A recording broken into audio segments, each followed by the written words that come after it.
Welcome to the Dads with Nerdy Ambitions podcast. I'm your host, Steve Pugh.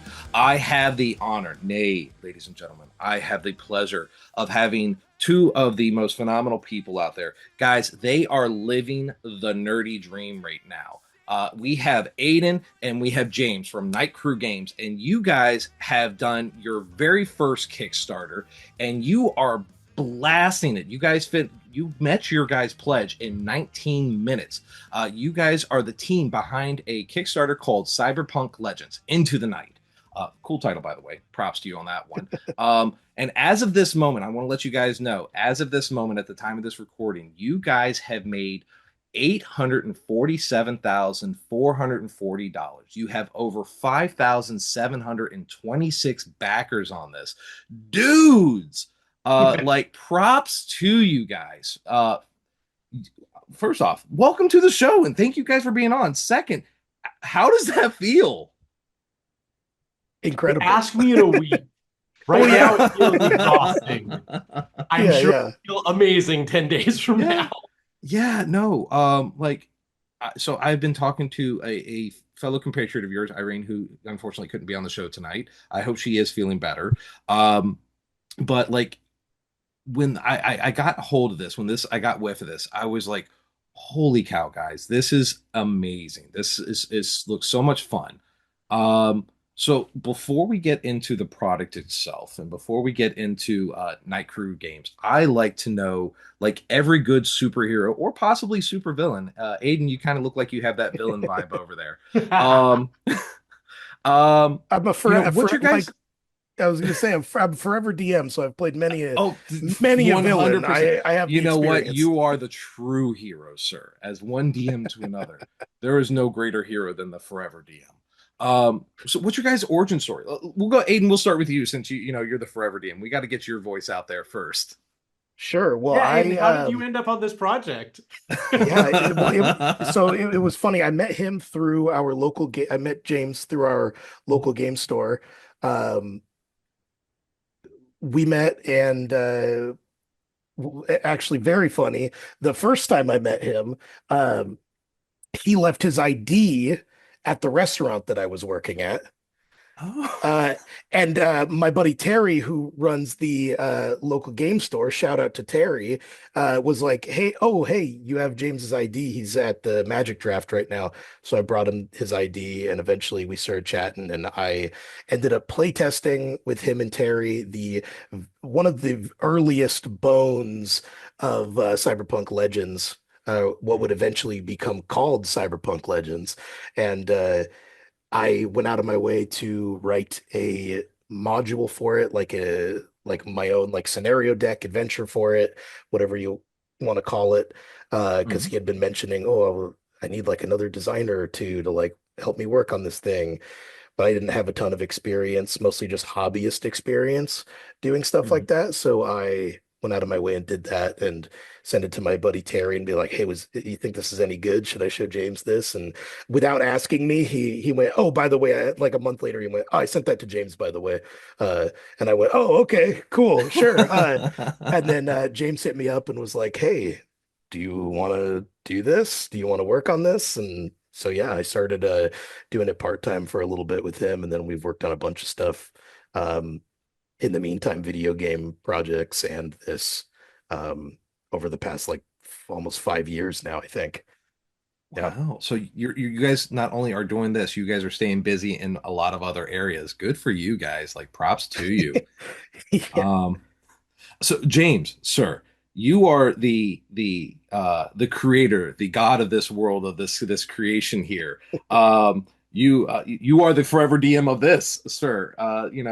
What is the origin stories of James and this? What made you say, hey, you know what? I want to take Cyberpunk and I want to turn this into a game?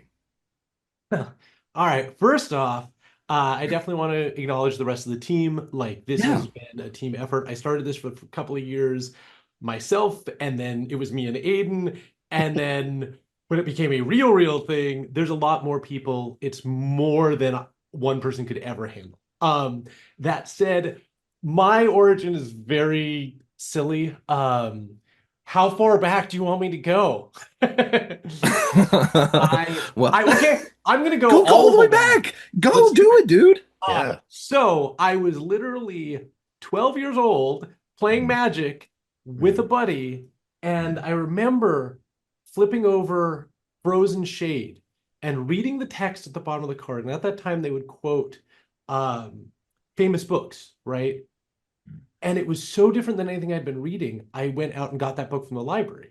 And then I got all those books from the library that they quoted in Magic. And it taught me that games can do so much more than just be a way to pass the time, right? That they can really leave you with something. And this plus some early experiences of Final Fantasy, ignited this passion in me for games. And I ended up actually going to college and taking a major in classics because of the fact that somebody spent an extra hour after work each day putting classic works on the bottom of those Magic cards. After that, I kicked around a punk rock band for a few years.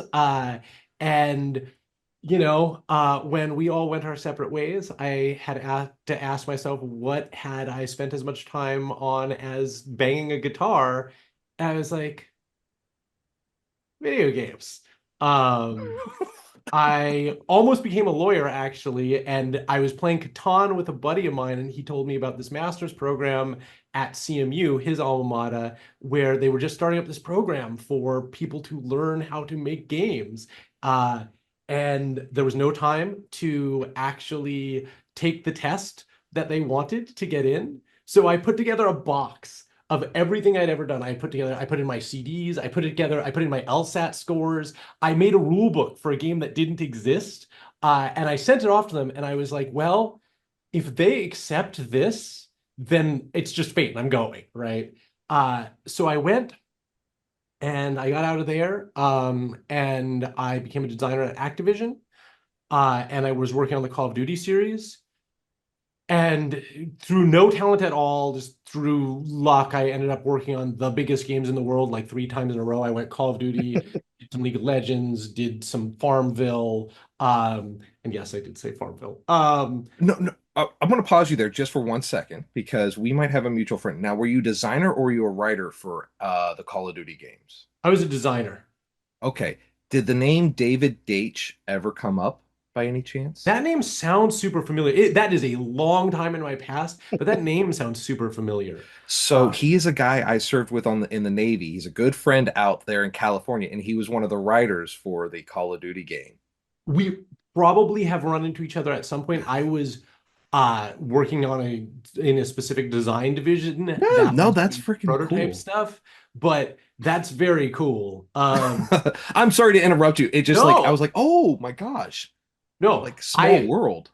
I appreciate it. I am, as I said, somewhat tired, and when I'm tired, I get No, verbose. So absolutely, absolutely interrupt no, me. go.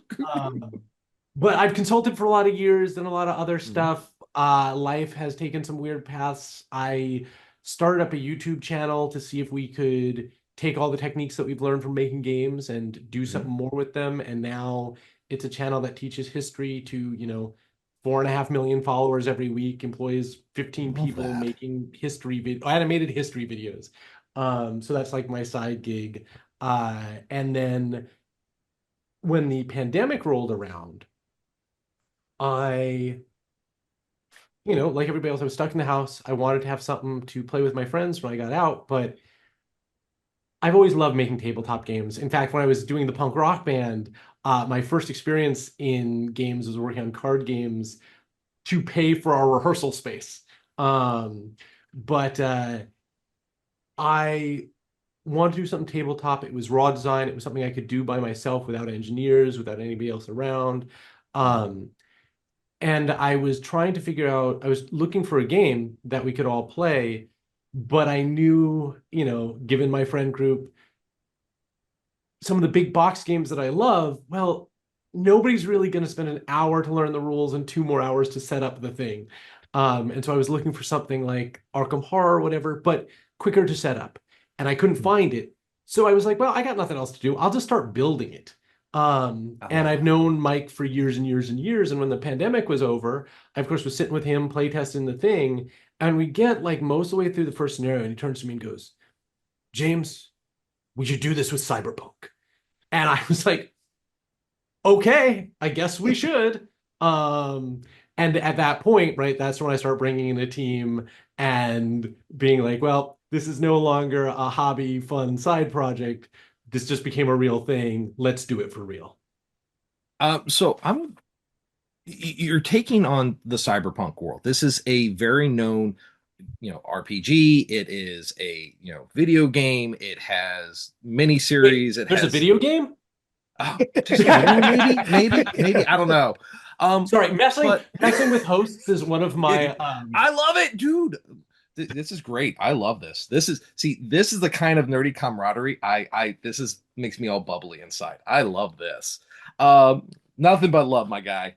Or how's the kids do it now like this? I can't do it. I they're more manually dexterous than I am. I Yeah, I give up don't know, Mario. dude. But you know, it's a you obviously the Kickstarter people have faith in your game and they think it's going to be a great project. And what I've checked out, it looks like a great game. But like, how daunting was it to you are taking on a very renowned product? This is a very much loved IP. How terrifying was that? How exciting was that? So before I even answer that, do Yeah, you want to kick it and playtest sometime? Like, I would absolutely. Oh my love that. God, are Cool. you Let's kidding? do it. Yeah, We'll get that sorted after this, but just like totally outside of this, I would love to just hang out and play.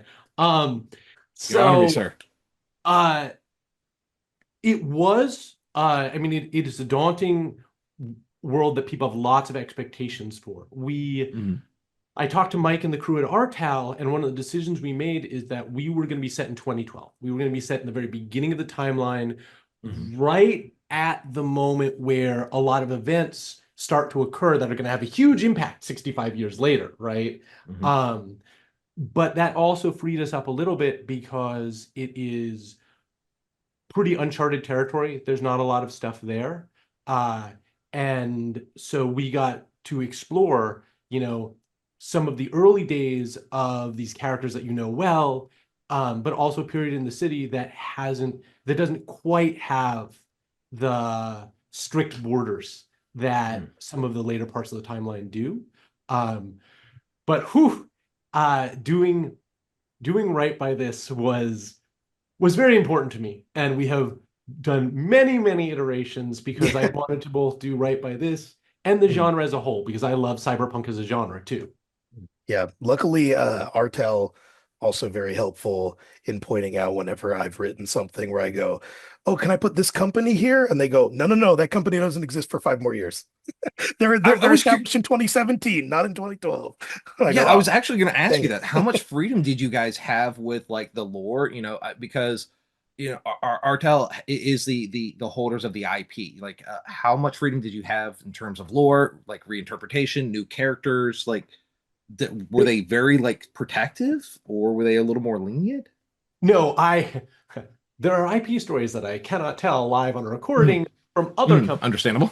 IP, like, as far as licensors go, Mhm. they've actually been great. Awesome. Basically, we have their lore guy on the modern equivalent of speed dial being on Discord. And whenever we have a question, we just ping him. But for the most part, unless it really impacts something later on, they've been pretty open. The way that Mike and I have talked about it is that uh, they are going to everything that they think is cool and fits Mhm. and works. They're going to bring into the TTRPG, which is the official canon, and the rest of it they have plausible deniability around if we screw anything up, which they gives us Fair enough. Fair enough. plenty of. And they've been really cool. Like the game isn't even out, and they've already Yeah. like they released a rocker update, and they brought in some of the bands that we made up for this. Shout Uh, out to the derelict saints. yep, I yep. love that. Oh Yeah. my God. That's I kind of transitioning into that. You guys, man, I love that you guys are just flowing with my questions and everything.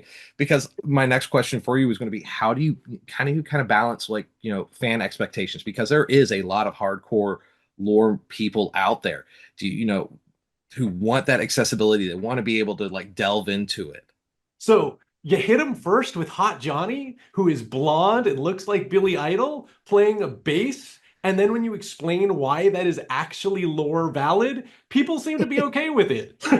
Well, and that's well, that's one of the funny things too about Cyberpunk in particular is that there's a lot of different fans that are approaching it from different angles. You have Mhm. fans that primarily know it from the video game who see our 2012 Johnny, who's blonde and not Keanu Reeves yet, and go, where's Keanu? I want, and then you have the RPG fans in the comments going, well, actually, Johnny was blonde in 2012. This is original Johnny. And then you have, people that came from the anime or all over the Oh place. yeah, It's really completely forgot interesting. about the Yeah. anime.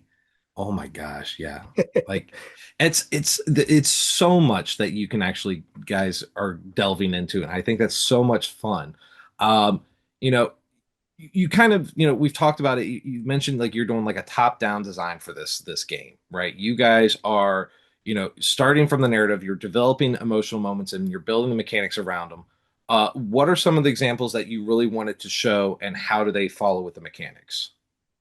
So, I mean, there's a whole lot to Night City that I feel like we really needed to capture. The central mechanic for overcoming obstacles is making a cooperative poker hand. Hmm. And basically, one of the reasons for that is that, in Night City, your life, right, is what you're betting all the time. If you're Hmm. running the edge, the one chip you have is you, and you're just pushing it in over and over again until you bust. Hmm. Um, and we kind of wanted to capture that feeling. At the same time, we built table talk rules around it, and we made it cooperative because so much of being able to survive on the edge is your found family, is the people you know, right? Is your crew. And we Hmm. really wanted to encapsulate that feeling in it too. Um, and then on the more uh, mechanical TTRPG side, there's a whole bunch of things we did to make sure that with a deck of cards, you can still explore, do puzzles, make narrative choices and dialogue choices, right? Because we wanted to make sure that it wasn't just us railroading you down a path or there just being Hmm. combat. We need to grab all those other things that make Night City magical as well. I love that. Now, you talk about how broad you can make these games and how much you want to expand. And on your guys' Kickstarter, and I'm going to quote you verbatim, you can learn the game in 5 minutes and you can set up in one. I'm not gonna lie, dude, that's pretty ambitious. That's a pretty big promise there. Like, Let's go. When yeah, you come let's do play this. test, let's do this. I will All right. literally let you crack out a stopwatch and then you can call us out on podcast if you Oh, fail. Yeah. I love that. You guys heard that here. You know, what when you were building this, when you were setting up the rules, like what were your steps for to simplify it, to make it as streamlined as possible without making it seem too linear?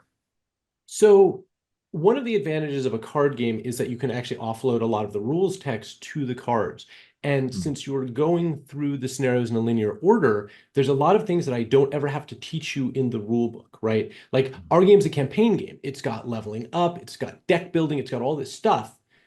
But the first time I ever even reveal that, minor spoiler for people, is at the end of the first scenario, you flip a card and it tells you about all these ways that you can grow your character, right? I don't need to put that in the rule Ah. book because you're not using it then. You'll forget it by the time you get there. So Mm. cards let me offload a lot of those rules and get you right in the action. Um, and then at the same time, utilizing the poker mechanic if you know poker at all. You just need to know the hands. We do have helpful cards, but if somebody in your team knows poker, uh, using that to scaffold up, using that to serve as the basis of the main mechanic allows people to pick it up really quickly. I love that. Kind of going back to your Kickstarter here, guys. Given like the immensely, insanely amount of like success that you've had with this, how do you guys guard against over promising, too many stretch goals? Are you guys able to keep this in line? And where do you see you guys selves going in the future with this? So, Aiden, I know you haven't gotten to talk for a Oh while. yeah, I'm so sorry, Aiden. Like, Uh, That's okay. Look, James is the lead. He can take the lead in the conversation too. and I designed That most of the stretch goals. So honestly, it was actually pretty straightforward. I've seen and even worked with teams who have shipwrecked themselves on continuously promising and over-promising in their Mm, Kickstarter. And when the Kickstarter started taking off and they got past their initial stretch goals, they didn't have any idea what to do.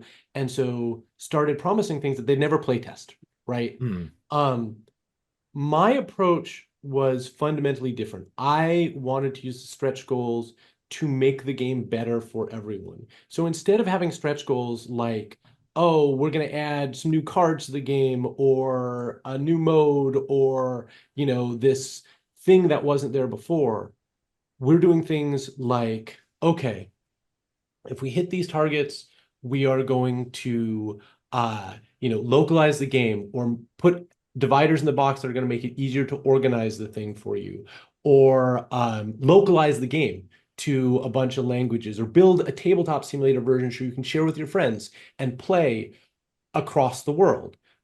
Things that are better for the community, because mm.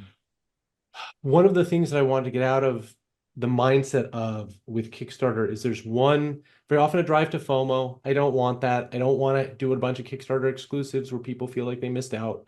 I don't Mm. want people to spend their money because they're afraid of missing out. I want them to spend their money because they're excited and passionate about this thing. And then second, I wanted to build Kickstarter rewards that sort of remind us that that's the whole thing about this Kickstarter, about doing, we're a community, right? That's what I want to build, is a community around this game. And so yes, for any individual, some of the rewards may not be relevant to you, right? Some of the stretch goals, and that's okay, right? Like our stretch goal for 1,000,005, if we ever get there, is to just give a bunch of copies away to schools and that sort Dude, of thing. that's amazing. Eh, because right, like I know this is gonna sound super hokey, but when I was a kid, like games were the place you went when you didn't have a place, right? Like my local game store kind of raised me, right? Uh, and I feel like I would love to do everything I can to make sure that gaming is a community. And so we're focused on that. And that allows us to avoid the trap of stretch goals, which are things that are there to drive people to put in more dollars, right? Because I would rather make the game as good as we can rather than, even if it means we're not publicly traded, right? I don't have to do that thing. I don't have Yeah. to make every last dollar. And so that's how we did our stretch goals. See, I love that, and I'm falling more and more in love with like Nice Cruise guys. Like you guys are absolutely amazing right here. No, seriously, like from the bottom of my heart, I love my indie publishers. Like Mhm. Larian Studios is like the biggest one out there. Like Yes. oh my Oh god, yeah. absolutely amazing. I was able to be a part of this amazing game that's coming out in Australia called Macabre, and it is a survival horror game. And the dudes out there, it's basically like three dudes in their garage had built this game out of love, and they're doing that. And the fact that everything you guys have been talking about, and the fact that you're willing to go out and you're like, hey, we could make more money, or we could spread the nerdy love. And I don't know how old you guys are. I'm not going to age you guys here, but I'm 39, and I will say, I remember the time and the age of when nerdy wasn't cool Right. at all. Like you did not talk about Dungeons and Dragons. You might have got away with a couple of animes because they were on like Toonami and stuff like that. And yeah, oh yeah, hitting back there with the Yu Yu Hakusho and everything and Inuyasha. Like that was it. You didn't really talk about this stuff. And even into my military times, like you're like, oh, you play D&D. It wasn't cool like that. And now we live in that culture and we live in that time frame where it is a lot cooler and it's a lot more like, hey, we're the OGs. But we're making the fact that you guys are still making sure the next generations out there have that capability to access stuff, and they can find the fandoms and they can look into the lore, because every nerd out there, if they find that lore, they are going to just delve into it. I have dude, I am hardcore into the Vampires of Masquerade, hardcore in the D&D. Nice. I've got them on my Yes. wrist. Warhammer 40K holds a special place in my heart. Go Nids. And I digress. And obviously, you guys can see behind me, I am a just like I'm the worst. I've got to try it all. I love the buffet of nerdom. So truly, from the bottom of my heart, I think that is amazing, and props out to you guys. Seriously, um, yeah, like I can't stop saying enough good I things mean, about you guys. like Like that's the thing, awesome. yeah, I mean, the thing is, it's like if we wanted, if we were, I don't know what the word is, if we were only in it to make some money and get out real quick with like one Kickstarter, it'd be super easy to just be like, we got the Cyberpunk license. Let's put out an NFT card game and get a bunch of people to buy like limited access, like shove as much money as they can into some limited access thing, and then go, okay, we made that thing, we made our money, we're done, but we want this to be a thing that we can keep supporting and uh, it's a game that lasts a while, right? Yeah. So, I know, yeah. yeah, I know you guys are still working on this project, and if you can't answer this questions, gentlemen, I completely understand. But does, and again, I know you're really, really still working on this, but like, is it, so you guys are DMs. I know you guys get those thoughts in your head. You're already working on the next plan. Are you guys thinking about other projects that you could possibly work on? So, uh, I don't know if you can say anything. It's cool. well, so the nice thing is, right? Uh, as founder, if I break our NDAs that are internal, it's fine, Mhm. because I just get to do that. External ones, not so much. But Yeah. from our side, yeah, we're looking at some other things too because I want this to be a real company. Like, Mhm. um, the this is also a thing that like I don't really know how to put, but like there's only a limited amount that you can do if you're just, not thinking of it as a company Mhm. in this world. So yes, we are definitely looking at other projects. We're also looking at a lot of expansions for this because we don't see this game as the end state of Cyberpunk Legends. We see it as just the beginning, right? Like I Mhm. want to do a campaign where you play as Trauma Team. I want to do a campaign where you can play as Corpo, right? I want to extend this game so that way people can get a lot more value out of it than even what we are including today. And so we've kind of got those two parallel paths Mhm. of exploring some of the other options that we have in front of us because one of the nice things is a lot of as we have said about age and people can tell by the shock of gray that is at the front of me if you're watching live on YouTube, the a lot of us have been in this industry for a long time. Mhm. We're very privileged. Like, I got to have the Cyberpunk IP because I knew Mike, right? Like, there's a lot of other people we're talking to who we can reach out to about doing things in the future. And I don't think, because I think some of those are external NDAs, so I probably can't talk about them. But we want to both expand this Mhm. and then start really thinking about, okay, how do we make this more than a one project company? How do we I make this love a that. company that can really explore what cards can do? How do we make this a Mhm. company that can, uh, you know, build co-op? Because one of the things I love is design, right? Like Mhm. that is my first love, and that's one of the things I want this company to be able to do is push the design space a little bit because this sounds like the height of hubris, but I do think that the mainstream card games have stagnated a little bit. I love Magic. I love all these games, but and there's been some great, great ones recently. I'm super impressed with like the Star Wars game and things like that. But I love that. um, there's a lot more that we can do that we Mhm. kind of haven't even experimented with that I want to see. But to get to do all that, yes, we have to be a company. We have to expand past just one franchise, one IP. You're right. I absolutely agree with you. And as somebody who has dabbled in Magic the Gathering, every once in a while I'll get a set. I really love their like classic horror when they did like the horror monsters and everything. I think it was like not last year. I think it was around Halloween when they did it. Dusk or Duskmorn, something. yeah. Duskborn, yeah, Yes, yeah, yeah, yeah. I did buy the TV box and everything. It was because I was like, ooh, that pleases me. Uh, I don't like seeing like, hey, Doctor Who and the Magic the Gathering cards. I'm sure that appeals to somebody, and no judgment if it does. Um, I don't know. Some of my genres I like to keep separate. I am curious though. because I have gotten to talk to some amazing people out in the Seattle area. I have a good friend who is, his name's Conrad Roble. He's actually Jace for the Guild of Ravnica. He is the face of Jace out Amazing. there.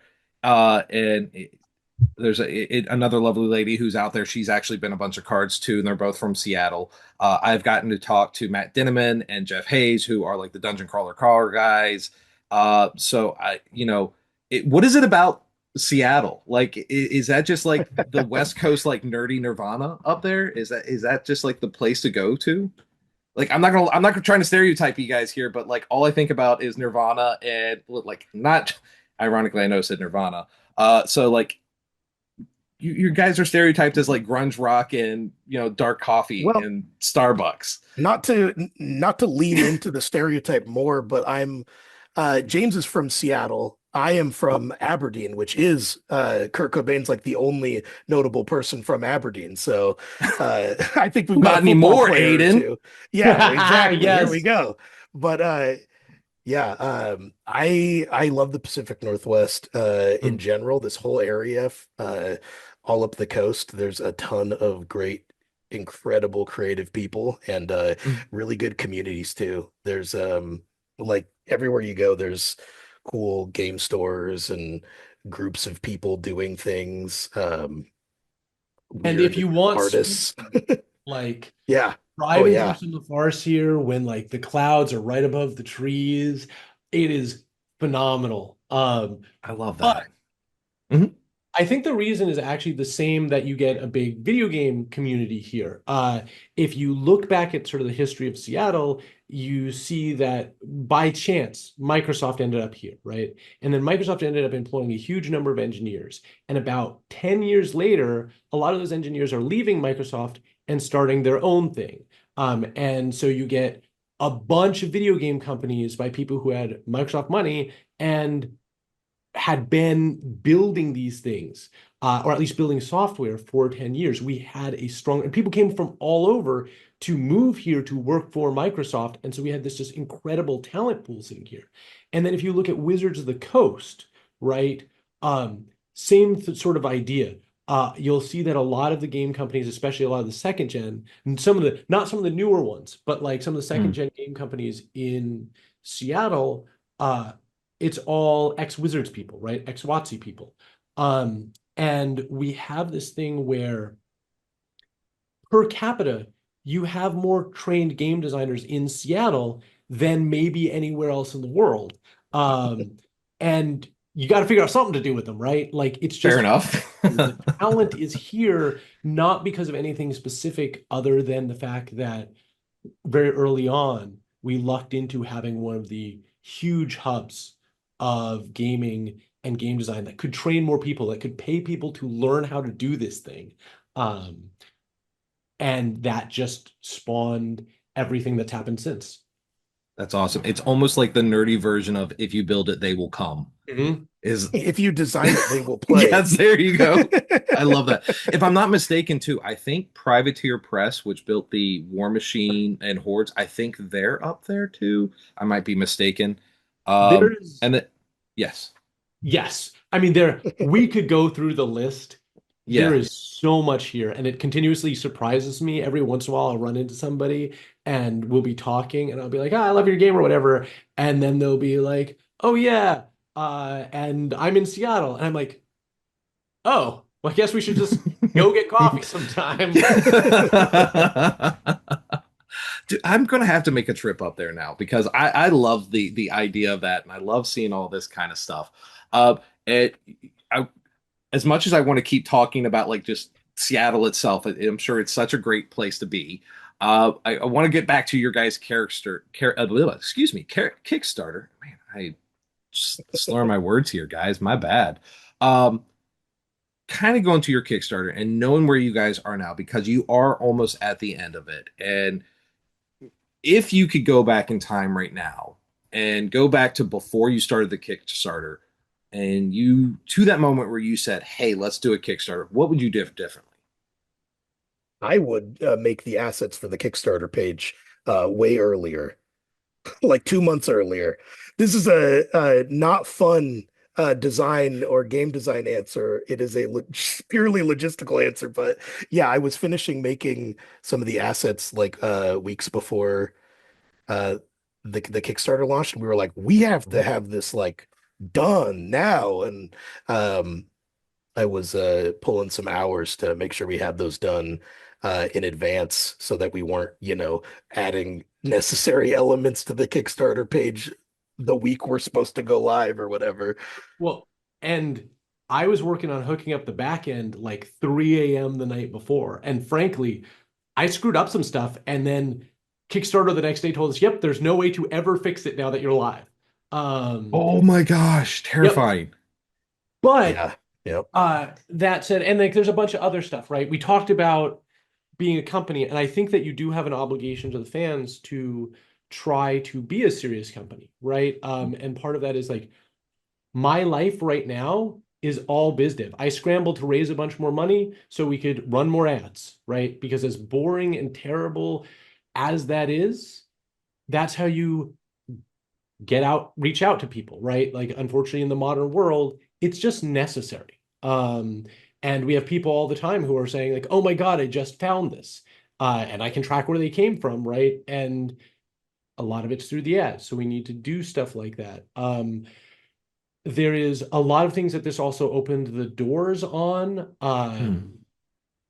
We've had a lot of conversations around manufacturing and fulfillment stuff that weren't available to us before it was clear that this was going to succeed, right? And that makes sense. Next time around, we couldn't have done it this time, but next time around, I'd love to have uh, all that much more firmly in hand before we're going in, because one of the things that I think we missed out on is we were unable to get sort of a finalized group of demo kits to send out to press. And anybody doing this on YouTube wants to unbox the thing and put it out by day one. And so that's another thing that I would definitely do, is try to make sure that we had enough just demo kits off the factory line that we could send out, so everybody had a copy to play and show the world. I love that. So, kind of going into that, what's your biggest fears about this? Is it design, production, cash flow, or even backlash? Tariffs. It's Fair enough. Valid. Very valid. Very, no very. idea how much of my life has been spent on calls being like, okay, how much is it to manufacture and get into the US today? Oh, And when you say 100% tariff, that's the difference between this being a phenomenal success and a, oh my God, we're so underwater, right? yeah. So that is something that we are hopefully gonna be able to just get lucky and navigate well. Yeah. Fingers crossed for you guys. Um, I'm assuming that's like your biggest unknown right now, too. Is that the biggest blind spot that you guys have going on, too? Yeah, without a doubt. Yep. Changes day to day. It's crazy. My heart goes out to you guys. All right. Let's say everything goes smooth. Let's say everything is going the way that you guys want to. We're living in a perfect world right now. Uh, what's your roadmap, you think, for the next 2 to 3 years?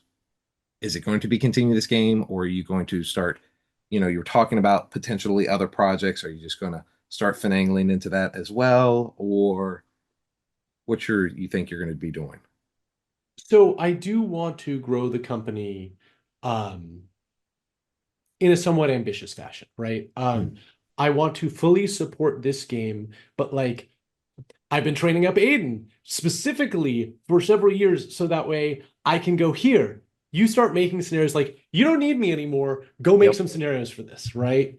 Um, and we've just brought in some other people, some young people who I want to like train up and get to the point where they can also be helping out Aiden, and then Aiden can train them up to the point where they can start building their own things. So I want to fully support this while also sort of expanding what we do.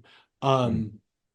Truth is, a lot of game companies, especially ones that are actually building games and not like, distribution or publishing or whatever, are pretty small. I want to avoid that trap. The size of this Kickstarter will help with that a great deal, right? It will Yeah. give us the capacity to continue to fire on all cylinders on Cyberpunk Legends while also starting to spin up some of the other projects that I've been working on licensing deals for. I, Yeah. yeah. Oh, no, I was going to say, I mean, honestly, you guys have, without putting too like it too lightly, dude, you guys got the golden ticket, and you guys got. I mean, Cyberpunk is a very renowned name, and you can't guys came out swinging with this Kickstarter, dude. Like 19 minutes. That's amazing, and very ambitious project. And dude, props to you on that. I do look forward to seeing what other things you guys are kind of getting into with that. You know, it's kind of going from there. Are you kind of I guess I kind of want to know, once you start expanding on other projects, are you worried that you're not going to be able to do as good as you guys have done with this one? I don't want you to say you guys are going to be a one-shot wonder, but like, it's got to be in the back of your mind a little bit, right? So Richard and I hang out sometimes, right? And I actually asked him once about his like Annus Mirabilis, right? Like his miracle year where he built like, magic, but then in the year-ish after magic, he built Vampire, the Eternal Struggle, which at the time was Jihad. He built the Battletech card game. He built Netrunner, right? All within like a year or two of each other. And I've sort of talked to him about it, and I'm not super worried about the quality bar dipping, because I think that one of the big things is set it with the initial project like we have, or I'd like to believe that we have. And that gives you a great benchmark for everything else.